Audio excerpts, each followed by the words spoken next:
हम शोभा पांडे सासाराम बिहार से। तो दोस्त आज हम आप सबके बीच में बहुत सुंदर प्यारा सा मुंडन गीत लेके आयल बनी। जरूर सुनब जा, कैसा लागल कमेंट में लिख के बताइब जा।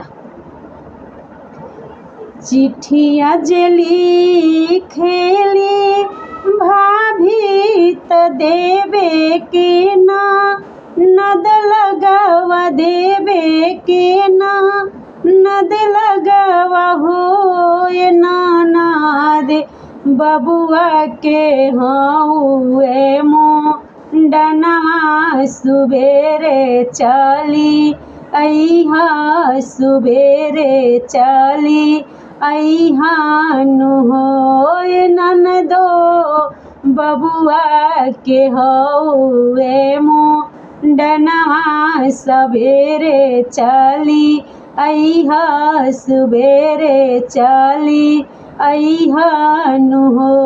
चिट्ठिया जे लिखेली ननदो त देवे के भाभी के लागे देवेले भाभी के लागे हो ए भाभी बबुआ के फूफा पर देसे भैया के हमारा भेज तू, भैया के हमारा भेज तू नु हो ए भाभी बबुआ के फूफा पर देसे भैया के हमारा भेज तू, भैया के हमारा भेज तू नु हो।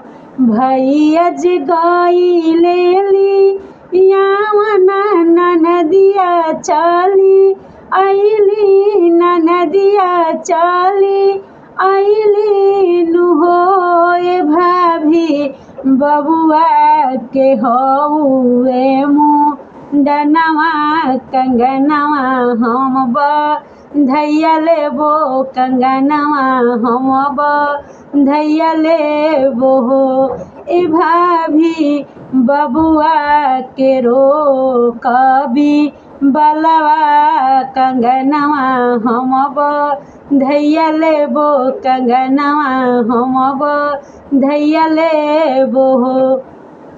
मांगे के तो मंगलू ननद कंगनवा शरम नाही लागेला, शरम नाही लागेला हो ये ननदो तोहर भैया हउए कांगाल, कंगनवा कहाँ पैबो, कंगनवा कहाँ पैबो नु हो ए ननदो तोहर भैया बड़ ना कांगाल, कंगनवा कहाँ पैबो, कंगनवा कहाँ पैबो नु हो।